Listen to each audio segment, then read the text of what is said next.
Hello and welcome to Rev Sports. It has happened once again. India has lost to Australia in a World Cup final once again, but this time at the Under 19 World Cup. Australia went into bat first and posted a 253 run total, but alas, India could not chase it.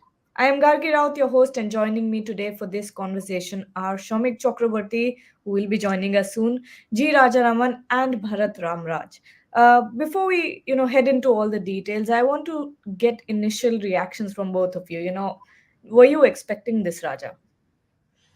No, not really. I thought the Indian team would put up a fight at least, barring Murugan late in the order when the match was almost done and dusted.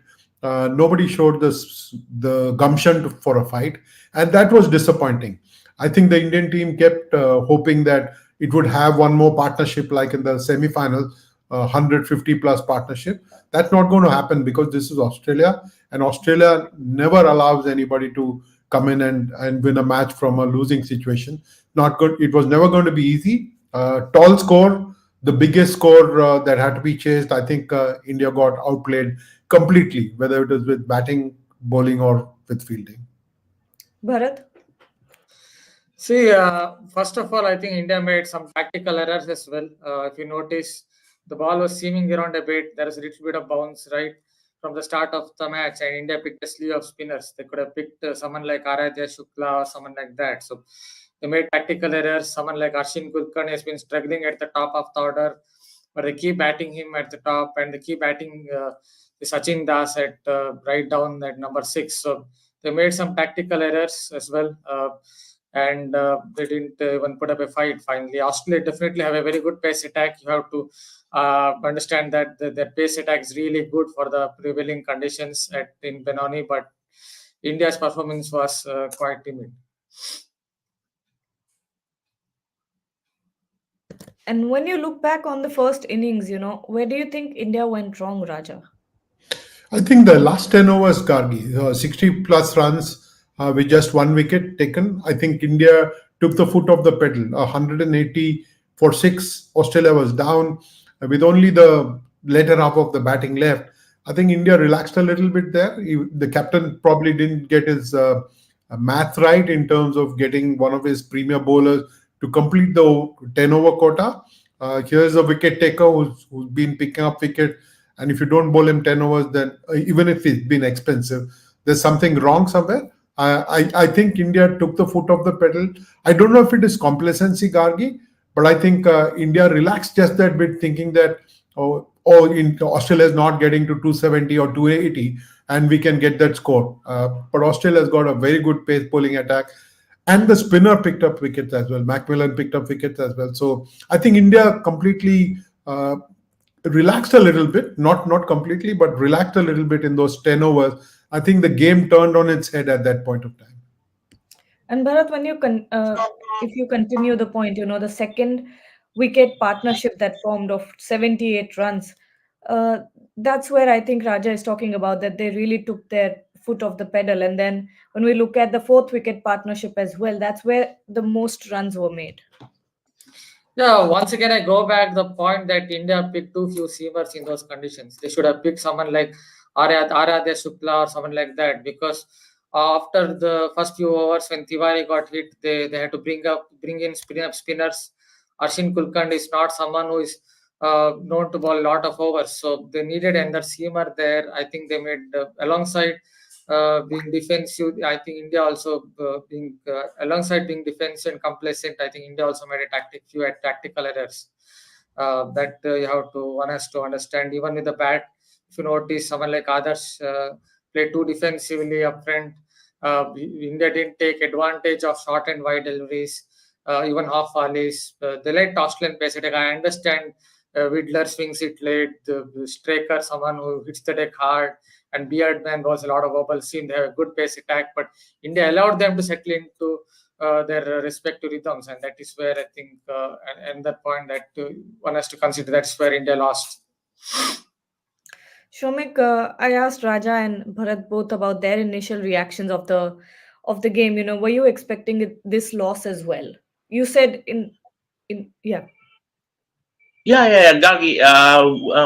during the pre-show we said that if they Australia are going to score 240 or in excess of 240, they will come hard at at Indian batting, and it would be a very tricky chase for India. And as it turned out, that was the case.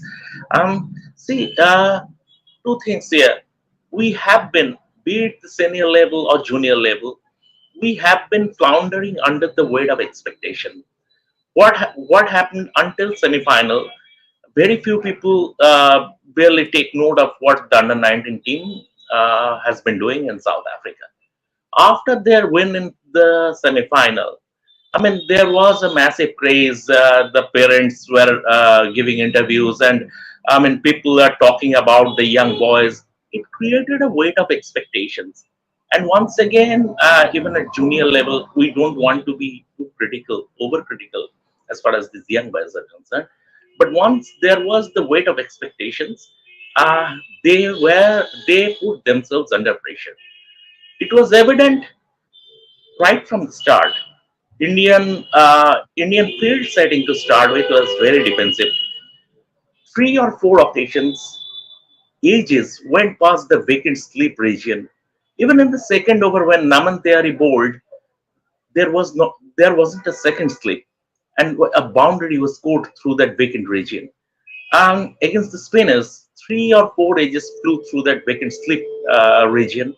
So sort of there was a sort of India was not right on the money in terms of tactically, and in terms of aggressive mindset also, which reflected. And once they went past Australia, went past 250, India were under scoreboard pressure as well, and they made a sedate start. They put extra pressure on themselves by playing so slowly up front, and Australia were the better team on the day.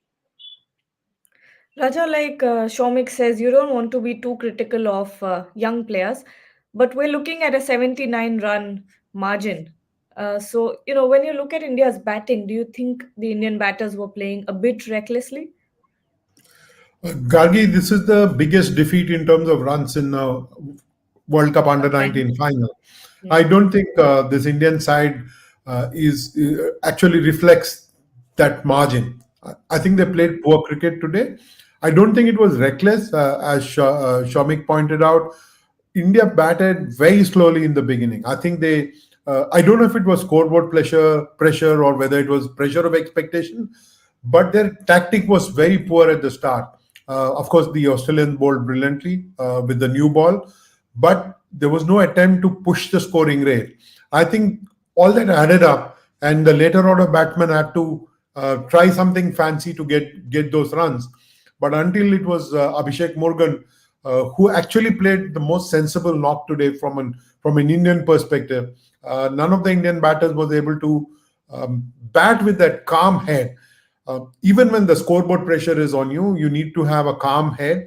I think the Indians were struggling a little bit on that front today, particularly because the pressure of 250 plus, and at the same time the slow batting at the start of the innings, where there was the runs were very hard to come by.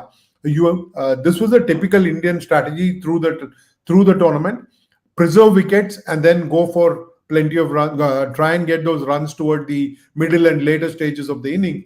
It didn't work today, and as Shamik pointed out, Australia was the better team today, and they won. But we have to be honest with ourselves and say that this Indian team underperformed. It did not perform to potential today, and it probably allowed the situation to get the better of it rather than think with calm heads and approach the match with an equanimity that was needed today.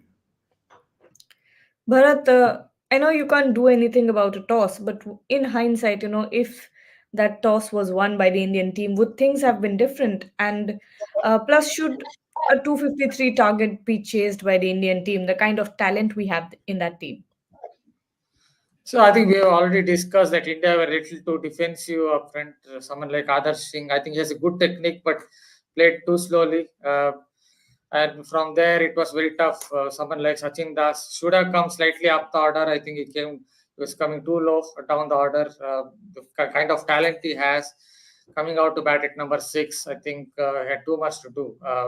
So as the toss is concerned, see, the ball was seeming around even in the first innings. Enough. It was doing enough in the first innings as well. I don't think whoever won the toss, it mattered here. But it all came down to India's execution and India's planning as well. They made 3-4 tactical errors, and they were too defensive with the bat. And Shomik, do you think the Indian batting lineup struggles a lot with pressure? Looking at it's the way that they have performed throughout the tournament as well. That semi-final match. If it wasn't for those two batters, we could have lost that as well. That is one point. Obviously, even if you go back to the first game against Bangladesh, we had 31 for 2. And then there was a partnership between Adat Singh and Shahran. Of course, in the semi-final, if we didn't have that partnership between Uday Saharan and Sachin Das from 32 for 2, India wouldn't have gotten over the line. That is for sure. Uh, but it doesn't happen every day, right? And South Africa, there were some weak links in their bowling. After Mapaka and Luss were done with their initial spells, India could India could pick their bowlers, some of their bowlers. They could target some of their bowlers. This four-pronged pace Australian pace attack was relentless, and the spinner also bowled pretty well. So from that point of view, and I mean, you can't expect a team to lose wickets up front, and then I mean, you are chasing 250, which if India would have pulled it off, it would have been a record chase in a what under 19 World Cup final. So from that point of view, it doesn't happen every day. And Australia, for Australia wanting, they will not allow you that opportunity. If they usually don't take any prisoners. At once they are on top, if they smell blood, and they will finish it off. And that's what happened. Australia never letting this opportunity to go by. Once they had the command, and India played into their hands. Played India never took the attack to Australia when they batted. And even when the partnership happened in the Australian innings, two significant partnerships happened. India were a bit reactive. In, Suddenly, the length became defensive. The line became defensive. They were not trying to look. They were not looking for the. Uday Sharan made a couple of some good bowling changes, but his field setting was not spot on today. That is to start with, and a lot of, and for that, some blame should go to the team management. Also, we have the coaches and support staff there, and this is a young kid who is doing the field setting and all. So input should come from the dugout also. And when India batted, India never took the attack to Australia, and that's where they played into Australia's hand. Raja, I want to know, according to you, what do you think was the difference between the approach of the Indian players versus the Australian players? I think India was beaten before it started chasing 254. When it knew the score, India seemed beaten. You watched the television show, the broadcast, and you saw the team walking back to the pavilion after conceding 250 plus. Those 60-run partnership in that final 10 overs, the 60 run that they scored, I think that made a difference. It kind of broke India's back, and it didn't seem like India was in the running. So the real difference was in the approach of the two teams. I think the Indian batters simply were not there today. Some of them, unfortunately, had to put their necks on the line because they were trying to score too fast. Some of them played too defensively, so they didn't get the tactics right, as both Bharat and Shamak have pointed out. But I think primarily it was very poor approach from the Indian side. Overall, when you look at how you approach a final and how you try and win the match, it was not a match that was actually to be handed out on a platter to the Australians. 79 runs is a massive defeat, and if you take those 40 runs that the tail added in the end, it was even a bigger defeat. I think India's batting approach needed correction. It was perhaps underprepared for the kind of fast bowling that was coming at them. Four fast bowlers, so much so that when they saw the spinner, and they gave wickets away to the spinner as well.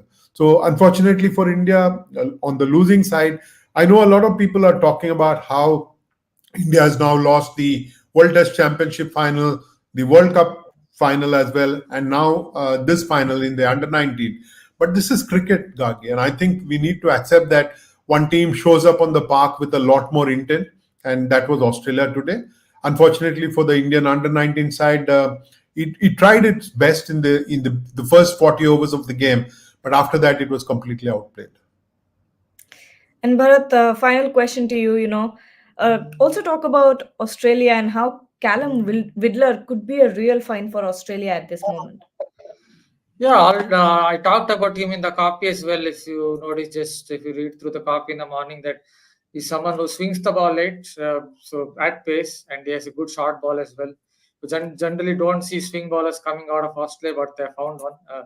Someone who swings the ball late, and there's also Straker. Straker hits the deck very hard, and Beardman as well bowls at good pace and gets the ball to wobble a bit. And there is Anderson who swings it a bit as well. So they have a really good pace attack. I think the best pace attack of this tournament, one better than South Africa and Pakistan as far as this tournament is concerned. So they have a really gun pace attack. And I'm looking forward to watching, especially Straker and Vidler, how they will come through the ranks. Beardman as well has played for Western Australia, so there are a few pace bowlers coming to the ranks. Look forward. I'm just looking forward to how they come through the ranks. And Yes, Gagi Mali fascinating story. Gardner is a fascinating story. 3 4 years back, he was bowling on unofficial pitches at Waka, wherein he was spotted by Dennis Lilly, who took him under his wings and nurtured him. And the way he bowled today, he accounted for the cream of Indian batting in the final. So it's a fascinating story. Cricket at this level throws up some fascinating stories. So Mali Beardman was one. and he's the player of the match. So that explains it. And on that note, we'll end this show, because at the end of the day, it's another heartbreak for Indian fans. But Indian cricket is heading to good places, because we're seeing all this incredible young talent in the domestic circuit as well as the under 19 teams. It's all about backing those players. So don't be too upset with them, and stay tuned to Ref Sports.